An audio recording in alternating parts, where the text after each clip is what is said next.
Today, I'm going to be talking about bottles of whiskey or bourbon that I really like that you might not. Let's get into it.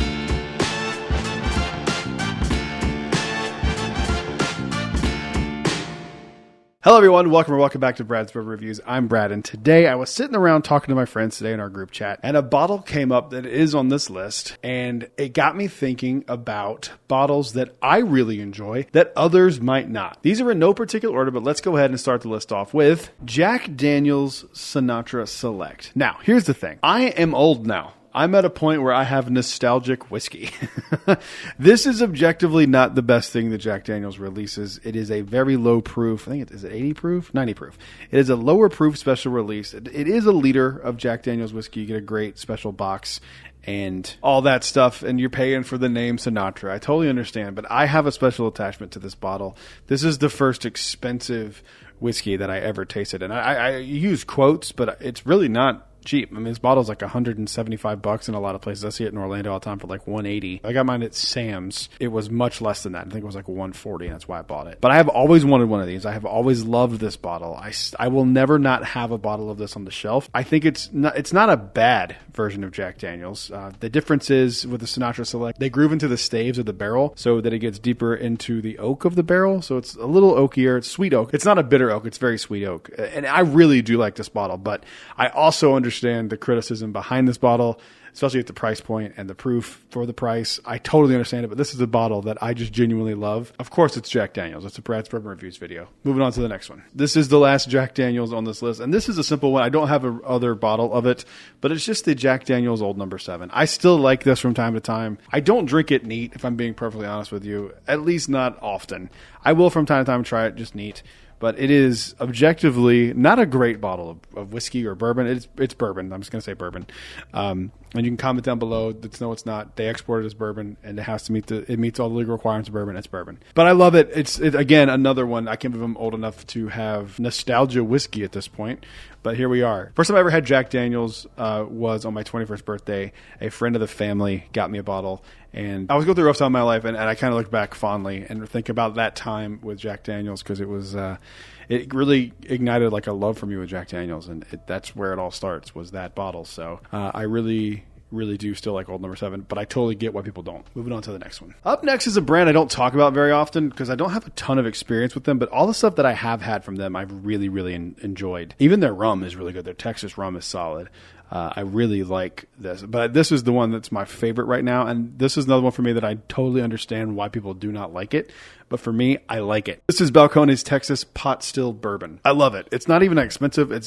If you don't like Texas bourbon, you are not going to like this bottle, but I love that like funky, like almost, it smells like humidity almost or something. I know many people who don't like Texas whiskey or bourbon in general, and I disagree. I think it's really good. Some of it, I don't love all of it. Garrison Brothers is another bottle that I really like. I still don't have any on the shelf at the moment. I love Texas bourbon, and I love Balcones. They do incredible stuff. So if you're into Texas whiskey or Texas bourbon, I would highly recommend you give this a shot if you haven't already. It's pretty solid, and it's inexpensive, and it's pretty damn good, in my opinion. Moving on to the next one. This is the bottle that in the intro I was talking about. This is 1792 Bottled in Bond. I didn't know people didn't love this one. I know people like the full proof and all that stuff, but I think this is probably my favorite. This is another pick from Specs. But yeah, this is one of my favorite 1792s. Maybe it's just a really solid single barrel, but they were like not even willing to pay $5 a pour for 1792 Bottled in Bond, which I don't know what you're talking about. Maybe this is just a really exceptional barrel. Could be. I doubt it, but it's a possibility with it being a single barrel. I like 1792 Bottled in Bond. If you have never tried it, I know it's a little more easy to find than it used to be. I've seen it on the shelf sitting at some Publixes around here, so it's definitely easier to find. I don't know if it's necessarily easy to find,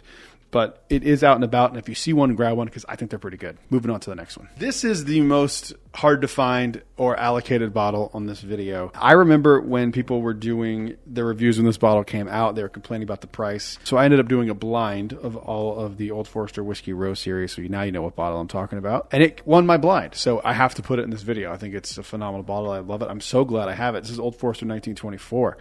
I love this thing. I think this bottle is fantastic. I could not believe all the negative reviews coming out about it. I mean, if you're talking about price, I understand, but have that same criticism of Wild Turkey. They are the most egregious when it comes to price for what you're getting out of it. I mean, even though the stuff they do sell at that price point is still really, really good stuff, but you know, Old Forester, this bottle is amazing. I mean, I would urge you to do a blind. I bet you it ranks higher than you think it will rank. It's pretty good. If you take the price out of it and just taste the bottle for what it is, I think it's really, really solid. So I know I'm probably in the minority on that, or maybe opinion has changed a little bit since I did my review of it, but I remember people being like, you're crazy, this bottle sucks.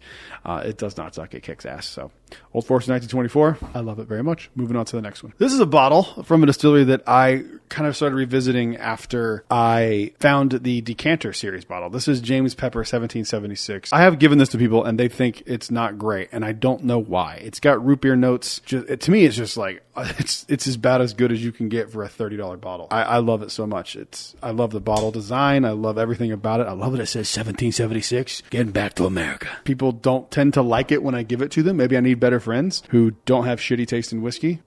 You know who you are. So if you've never tried 1776 James E. Pepper bourbon, I highly recommend you do so. And I have a proper review coming out about this bottle very, very soon. So keep your eyes out for that. Moving on to the next one. Another little cheapy bottle here. This is Jim Beam Sunshine Blend. I know I've talked about this bottle a lot lately. It's come up in a few videos, but like I have had people try it and they were like, it's Jim Beam. I don't know what you like about it. I really like it. I hope I can still find one because I really would like another one because I really, really enjoy this bottle quite a bit. I would love to put one away for next summer because I feel like this with Coke at the pool would be a solid winning combination. 80 proof. It's $15-16. It's nothing crazy, but I like it a lot more than other people do apparently. Maybe I'm wrong, but I feel like most whiskey people probably think I'm crazy for liking this. And if you do, I don't know what to tell you. It's good. Moving on to the next one. I thought for sure when I tasted this next bottle that people were going to be ranting and raving about how good it was. And I have only seen opinions that were different than mine, which is totally fair. But I'm talking about Bulleit Rye, the 12-year Bulleit Rye. I have not seen anyone really talk about this thing. And I thought, at least for a while when I got it this year, I was like, this could be the best rye of the year. I think there's been a few better ones. I think there's been a few better ones since this came out. Man, it is good. I really like it. I think people see Bulleit Rye and kind of just dismiss it the way they see, or at least used to see, Jack Daniel's special releases and just kind of dismiss it like it's Jack Daniel's. No one gives a crap. If you're looking for a higher age statement whiskey at not a crazy price, I feel like this was like not even $60. I don't remember exactly how much it was. So it's 12-year. It's their 95.5 rye. It's not anything that's going to like blow your hair back, but I think it's a really solid bottle. And I saw people getting a lot of hate, and it was confusing to me because I feel like this is a pretty solid bottle. Moving on to the next one. This bottle was actually in contention for Bourbon of the Year for me. I don't think it is staying to that level now with a few things that I've had that are just like undeniably amazing, including Russell's 15. And a few other ones that I'll be talking about later on. I know people are wanting to know which ones I meant. I know I teased it in a video. I'm going to tell you, but it's going to be in a video. This is Redwood Empire Screaming Titan. I freaking love this thing. I think it's my favorite of their special releases this year. And for a while, I was kind of convinced like this is going to be in the running for Bourbon of the Year. I just don't think it quite edges out some of the later releases we've gotten this year, but make no mistake, it is absolutely delicious. So if you can still find these, I think batch 2 has started to come out now. This is batch 1. If you see batch 1, grab it. I haven't tried batch 2, so I can't recommend it yet, but it's just a damn good wheated bourbon, and I think it's really, really solid. So if you can get one of these of batch 1, I highly recommend you do so. Moving on to the last one. This bottle is very, very, very divisive. I actually don't even know anyone else that loves it as much as I do, but this is West Campfire. This is a awesome bottle. It is not for everyone.